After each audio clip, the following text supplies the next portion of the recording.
When Maya's wealthy family publicly disowned her at her grandmother's funeral for refusing to sign away her inheritance, they expected her to crumble.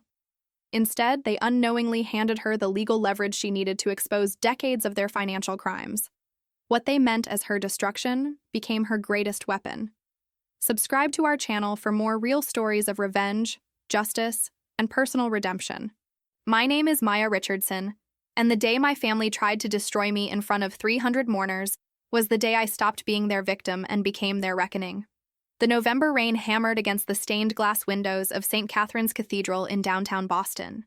Inside, beneath the soaring Gothic arches and elaborate floral arrangements that cost more than most people's monthly rent, my grandmother, Eleanor Richardson, lay in a mahogany casket worth $40,000. The irony wasn't lost on me. Gran had always hated waste, yet here was her final resting place, a monument to the excess she'd spent her life quietly opposing. I sat in the third row, not the first where family belonged, wearing a simple black dress from Target while my mother, sisters, and cousins draped themselves in designer mourning attire that probably cost more than my entire wardrobe combined. If you've ever felt invisible in your own family, hit that subscribe button. This story is for you. My mother, Diane, sat in the front row, dabbing at perfectly dry eyes with a monogrammed handkerchief. Beside her, my older sister Victoria whispered something that made my younger sister Amanda laugh, quickly stifled when the priest shot them a disapproving glance. My father Richard stood at the podium, delivering a eulogy that painted Gran as a devoted matriarch who'd built the Richardson real estate empire alongside my grandfather. That part was true. What he conveniently omitted was that Gran had done most of the actual work while my grandfather glad-handed clients and took credit. She'd been the one reviewing contracts at 3 a.m., the one who'd spotted the zoning loophole that made their fortune, the one who'd quietly bought properties in her own name when my grandfather's gambling debts threatened everything. I was the only one who knew this because I was the only one who'd actually spent time with her. Real time, not the performative Sunday dinners where my family showed up for appearances and free expensive meals. I'd visited Gran every Tuesday and Thursday for the past 8 years, since I was 22 and fresh out of college. We'd drink tea in her conservatory, surrounded by her beloved orchids, and she'd tell me the truth about the family business, about the compromises she'd made, the battles she'd fought, the legacy she'd tried to build. "They're vultures, Maya," she'd said 6 months ago, her voice still sharp despite the cancer eating through her bones. Circling, waiting. "Your mother married in for the money. Your sisters learned from her. Even your father, my own son, he's forgotten what it means to actually work for something." She'd gripped my hand with surprising strength. "But you, sweet girl, you're different. You have my eyes, my spine. That's why I'm giving you the one thing they can't buy, the truth." Now, watching the priest bless her casket with holy water, I felt that truth burning in my pocket like a coal. The envelope Gran's attorney had hand-delivered to me yesterday, with strict instructions not to open it until after the funeral. The envelope my family didn't know existed. The service ended, and we filed out into the rain for the burial. The Richardson family plot occupied a prime corner of Mount Auburn Cemetery, overlooking the Charles River. Even in death, we had the best view. As the casket was lowered into the ground, my mother began to cry. Real tears this time, I noted with surprise. Perhaps she'd actually cared about Gran in her own shallow way. But then the attorney appeared. Maxwell Sterling was Gran's personal lawyer, a distinguished man in his 70s who'd handled her private affairs for 40 years. He approached my father with a manila folder, speaking in low tones I couldn't hear over the rain. I watched my father's expression shift from grief to confusion to something that looked like panic. "What do you mean, a separate will?" my father's voice carried despite his attempt at discretion. "Perhaps we should discuss this in private," Mr. Sterling suggested, glancing at the growing crowd of curious mourners. "No." My mother appeared at my father's elbow, mascara running down her cheeks in black rivulets that made her look like a beautiful monster. "If this concerns the family assets, we'll discuss it now." Mr. Sterling sighed, resigned. "Very well, Mrs. Richardson established a second will 3 years ago, separate from the family trust documents. It pertains to specific assets held solely in her name." "What assets?" Victoria demanded, pushing forward with Amanda right behind her. "My sisters, 34 and 26 respectively, had built their entire lives on the assumption of inherited wealth. Victoria's art gallery in Beacon Hill, Amanda's lifestyle brand, both vanity projects funded by family money. The properties on Newbury Street, the brownstone on Marlborough, the commercial building in Cambridge, and several investment portfolios, Mr. Sterling listed calmly. Approximately $78 million in total. The number hung in the air like a thunderclap. I'd known Gran had money separate from the family business, but I'd never imagined this much. Those properties are Richardson assets, my father sputtered. My mother couldn't just… Actually, Mr. Richardson, your mother purchased those properties with her personal funds over the course of 40 years. They were never part of Richardson Development Corporation. They were hers alone to distribute as she wished. And, my mother's voice had turned to ice, who gets them? Mr. Sterling's eyes found mine across the circle of family members. They go to Miss Maya Richardson, with specific conditions attached. Time seemed to stop. The rain, the whispers, even my own heartbeat. Everything froze as every eye turned to me. That's impossible, Victoria hissed. Maya doesn't deserve… What conditions? I heard myself ask, my voice surprisingly steady.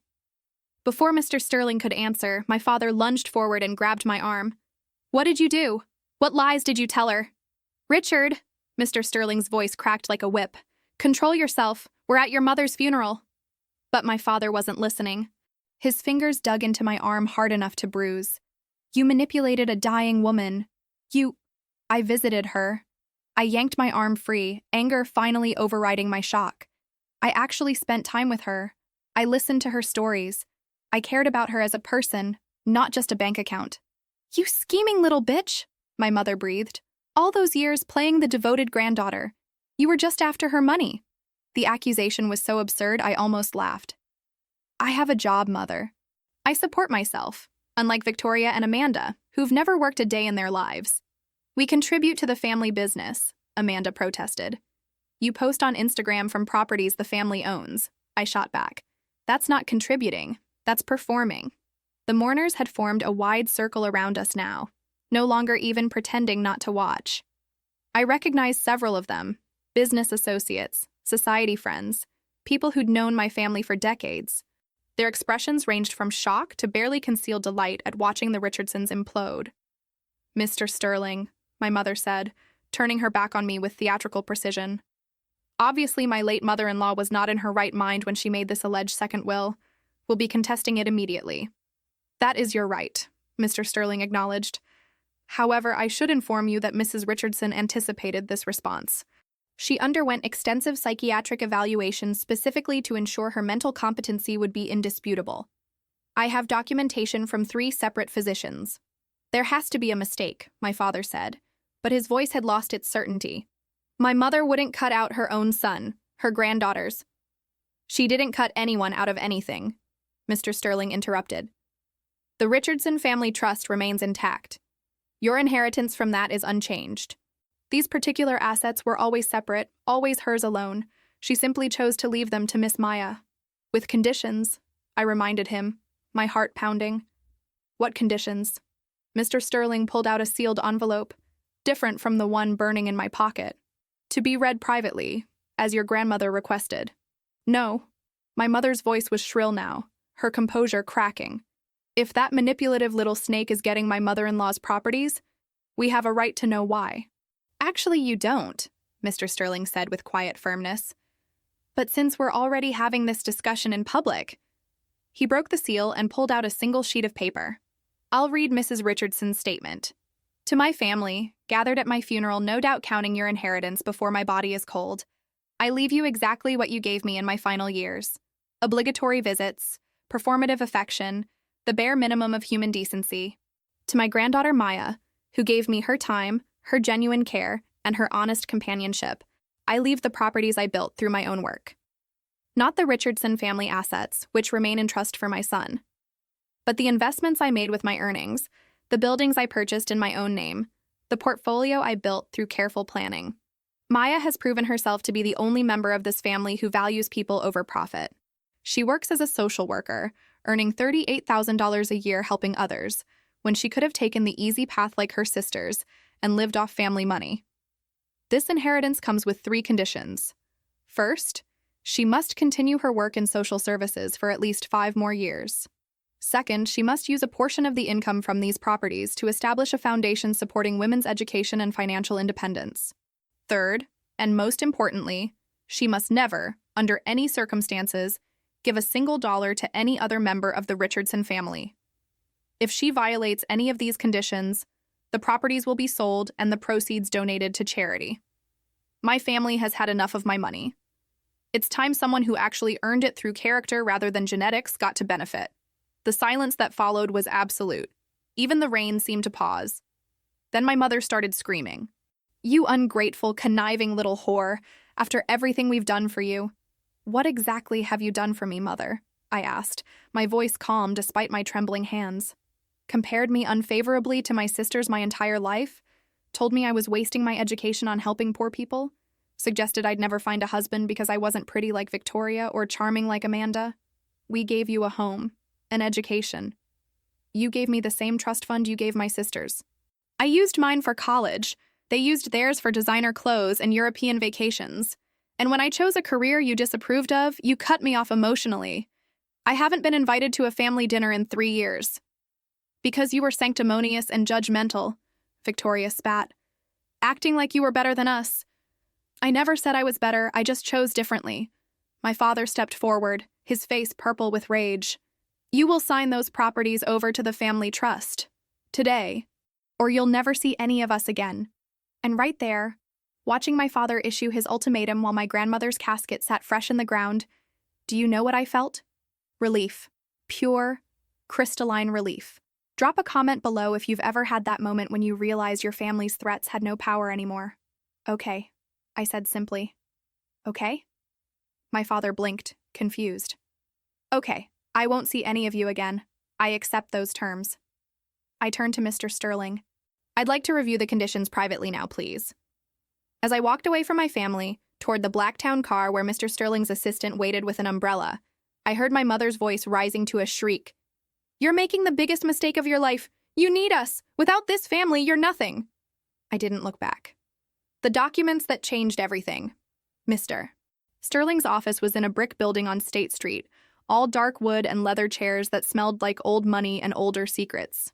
We sat in his conference room, rain streaking the windows, while he laid out the full extent of Grand's bequest. Before we get to the specifics, he said, pouring me a cup of tea from a china service, I need to give you this. He handed me the envelope I'd been carrying, the one delivered yesterday. Your grandmother asked that you read it before we proceed. My hand shook as I opened it.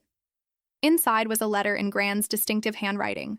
My dearest Maya, if you're reading this, I'm gone, and your family has likely just made complete fools of themselves at my funeral. I'm sorry you had to witness that, but it was necessary. You see, sweet girl, I've spent the last 3 years documenting something very important. Your father's business deals, your mother's charity work, your sister's entrepreneurship. All of it is smoke and mirrors, built on a foundation of fraud I only discovered by accident when reviewing some old tax documents. The Richardson Family Trust is nearly bankrupt. Your father has been using shell corporations to hide debt. Your mother has been embezzling from her charitable foundation. Victoria's gallery is a money laundering front. Amanda's lifestyle brand is financed through securities fraud. I have proof of everything. Documentation, recordings, financial records. It's all in the safe deposit box at Boston Private Bank, box number 2847. The key is taped inside the back cover of my copy of Wuthering Heights in my library.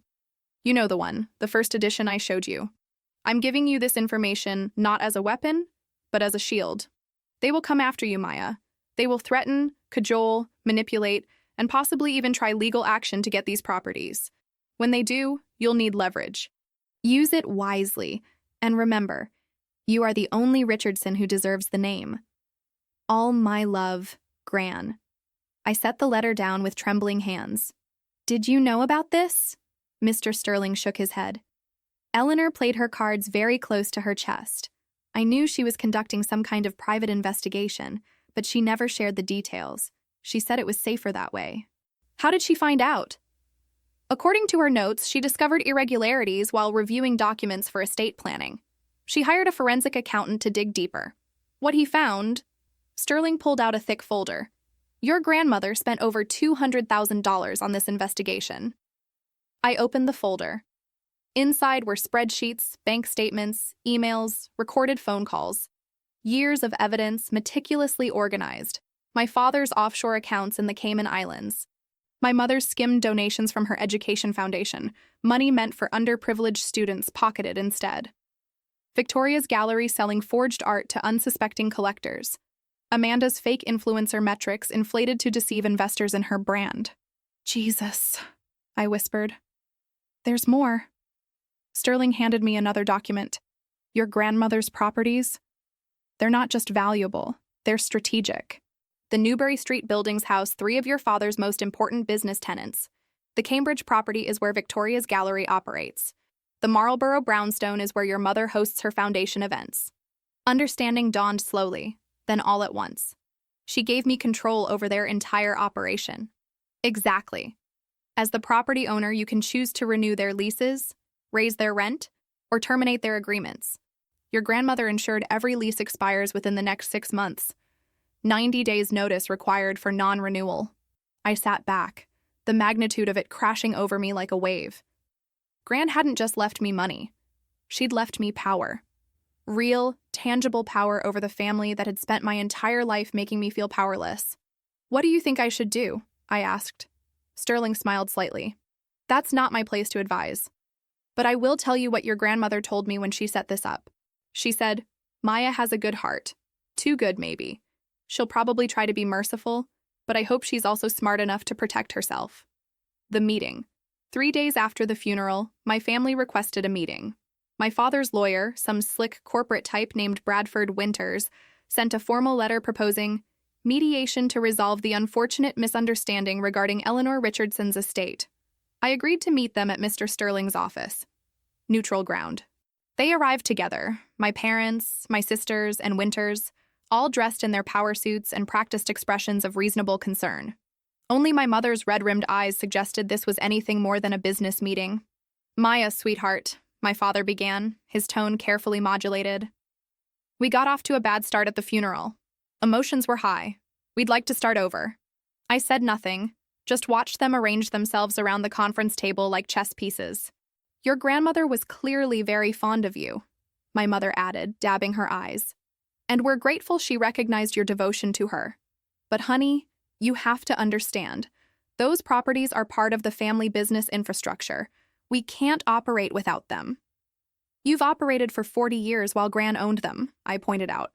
Well, yes, but we had favorable lease terms, which expire in the next 6 months. The temperature in the room dropped about 20 degrees. Maya, Victoria leaned forward, her voice saccharine. I know we haven't always been close, but we're still family. Surely we can work out an arrangement. You continue the existing leases, we all benefit. Hell, we'll even include you in family decisions now. Equal partner. Equal partner in what, exactly? I asked. Your art forgery operation? Victoria's face went white. Amanda gasped. My parents exchanged panicked glances. I don't know what you're talking about, Victoria said, but her voice shook. I pulled out one of Gran's folders. Just one, not the whole damning collection, and slid it across the table. Gallery receipts showing you sold a Rothko for $3.2 million. Except it wasn't a Rothko. It was painted by a forger in Brooklyn named James Chen. You knew it was fake. You sold it anyway. That's fraud. You can't prove... I have emails between you and Chen. I have bank transfers. I have his testimony. He's already agreed to cooperate in exchange for immunity. That last part was a lie, but Victoria didn't know that. The color drained from her face completely. And you, I turned to Amanda. Your lifestyle brand raised $4 million from investors based on your claim of having 2 million Instagram followers, except you bought 1.7 million of those followers from ClickFarms, securities fraud. Amanda started crying. Real tears this time. Mother, should we discuss your charitable foundation? The one that's supposed to provide college scholarships? I have documentation showing you've pocketed 62% of donations over the past 5 years. That's embezzlement and tax fraud. My mother's hands clenched on the table. Where did you get this information? Does it matter? I have it. Hundreds of pages of documented fraud, tax evasion, and criminal activity.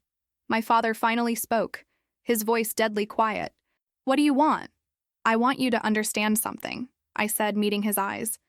For my entire life, I've watched you treat me like I was worthless because I didn't want to be part of your world.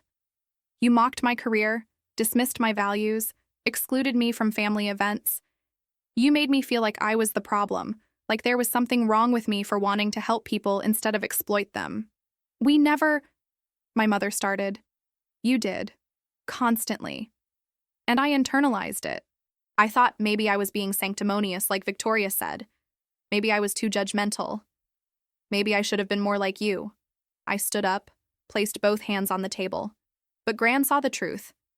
She saw that I was the only one who wasn't performing, who actually cared about something beyond money and status. And she gave me the power to protect myself from you. So this is revenge? My father asked bitterly. No. This is consequences. You can keep operating your businesses, keep your positions, maintain your lifestyle, but only if you follow my terms. Which are? Winters, the lawyer, asked sharply. I laid out my conditions. 1. All leases renew at market rate. No more sweetheart deals. 2. Victoria closes the gallery permanently and makes restitution to the collectors she defrauded. 3. Amanda shuts down her brand, returns money to investors, and issues a public apology. 4. Mother dissolves her foundation or hires an independent board to actually run it legitimately. 5. Father undergoes a complete audit of Richardson Development Corporation and comes clean about the offshore accounts. 6. None of you ever contact me again unless I initiate it. The silence was deafening. And if we refuse? My father asked. Then I go to the FBI with everything Gran documented. I terminate all your leases. And I watch your entire house of cards collapse. My mother laughed, a brittle, desperate sound. You won't do it. You're not that cruel, Maya. You're the good one, remember? I met her eyes. You're right. I am the good one. Which is why I'm giving you a choice instead of just destroying you outright. Gran wanted me to burn it all down, but I think consequences work better than punishment. I gathered my folders and stood. You have 48 hours to decide. After that, the offer expires and I file charges. As I walked to the door, my father called out, You're making a mistake. Family is everything. You'll regret this. I paused, hand on the doorknob, and looked back at them. You're not my family. You're people I'm related to. There's a difference. The aftermath. My family chose self-preservation, as I knew they would. Within a week, Victoria announced her gallery was closing for restructuring. Amanda posted a tearful Instagram video about stepping away from her brand to focus on personal growth. My mother's foundation quietly brought in a new executive director.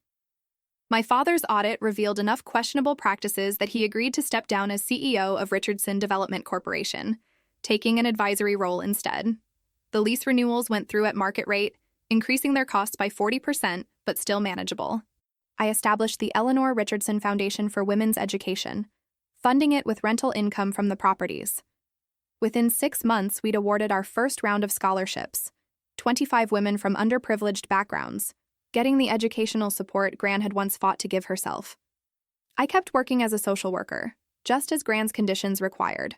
But now I worked without the weight of my family's judgment, without the constant feeling that I was disappointing them, without the gnawing doubt that maybe they were right about me. The properties appreciated nicely. The foundation grew. I bought a small brownstone in Jamaica Plain with some of the income. Nothing ostentatious, just a home that was mine. My family kept their distance as ordered. Occasionally, I'd see their names in the society pages, still hosting charity events and business dinners, still performing the roles they'd always played. The difference was that now they were actually accountable for what they did behind the scenes. 6 months after Gran's funeral, I visited her grave. The Richardson family plot, with its perfect view of the Charles River. I brought orchids, her favorite, and sat on the wet grass, not caring about my genes. You were right, I said to the headstone. They did come after me, but you gave me everything I needed to protect myself. The wind rustled through the trees, carrying the scent of early spring. I miss our Tuesdays, I continued. Miss your stories, your tea, your brutal honesty about everyone. Miss having someone who saw me clearly. I placed the orchids at the base of her grave. Thank you for seeing me, for trusting me, for giving me not just your money, but your faith. As I stood to leave, my phone buzzed. A text from an unknown number. Maya, it's Victoria. I know I'm not supposed to contact you, but I wanted to say thank you. Closing the gallery forced me to face what I'd become. I'm in therapy now, actually dealing with things. You were right. Consequences work better than punishment. I hope someday we can talk. No pressure, just someday. V. I stared at the message for a long time. Then I typed back, someday. When you're ready. When I'm ready. No rush. And you know what? That felt like the most powerful word I'd ever written. Not revenge, not forgiveness, just possibility. If you've made it this far, drop a like and subscribe. Because sometimes the best stories are about people who survive their families and become who they were always meant to be. Because that's what Gran really gave me. Not $78 million in property, not leverage over my family's crimes, not even protection from their manipulation. She gave me permission. Permission to be exactly who I was. Permission to value what I valued. Permission to set boundaries and enforce them. Permission to walk away from people who hurt me, even if we shared DNA. The rain started again as I walked back to my car, but this time it felt cleansing rather than cold. I thought about the young women who'd receive scholarships from Gran's foundation, who'd get the chances she'd fought for, who'd learn that they didn't have to choose between their values and their survival. I thought about my family, scattered now, some actually trying to change, and others just trying to survive without their carefully constructed facades. And I thought about myself.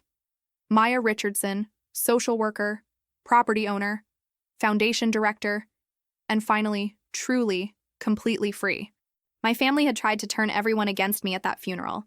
They'd tried to paint me as a manipulator, a schemer, someone who'd exploited a dying woman for money. But in doing so, they'd revealed exactly who they were to everyone watching. And they'd given me exactly what I needed: the public moral high ground and the private power to enforce my boundaries. Gran had understood something I'd taken 29 years to learn. Sometimes the greatest gift you can give someone isn't protection from their enemies. It's the tools to protect themselves.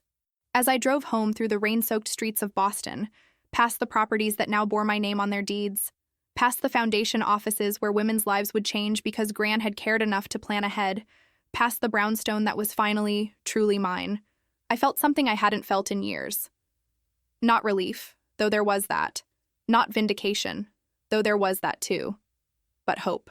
Pure, uncomplicated hope that I could build something good from the wreckage of my family's dysfunction. That I could be both strong and kind. That I could enforce boundaries without becoming cruel. That I could protect myself without losing the parts of me that cared about others. The power my family accidentally gave me wasn't in the money or the evidence or even the properties. It was in finally, fully understanding that I didn't need their approval. That their rejection of me said more about them than it ever said about me. That being excluded from their dysfunction was actually a blessing in disguise. Gran knew that. She'd lived it. And now, thanks to her, so did I.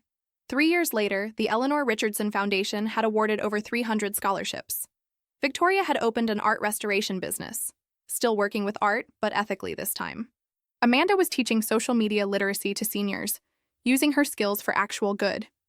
My mother ran a legitimate scholarship program out of her redesigned foundation. My father had retired, spending his days golfing and, according to sources, actually seeming more relaxed than he'd been in decades. We weren't close. We probably never would be. But we'd found a kind of distant civility, a mutual understanding that we were better apart than together. And me? I was still a social worker, still helping families navigate systems designed to grind them down, still fighting for people who needed someone in their corner. But now I did it from a position of strength, with resources, with security, with the knowledge that Gran had seen me, truly seen me, and decided I was worth betting on. That's the legacy that mattered. Not the properties or the money or even the justice served. The legacy was this. Eleanor Richardson looked at her granddaughter and saw someone worth empowering. Someone who would use power wisely. Someone who valued people over profit. And in being seen that way, I became exactly that person. So here's what I learned, and what I hope you'll take from my story. Sometimes your family's worst weapon against you becomes your greatest strength. Sometimes being underestimated is the best disguise. And sometimes the people who try to destroy you end up giving you exactly what you need to build yourself into something they never imagined you could be. Thanks for watching, and remember, You're stronger than anyone who's tried to make you feel small.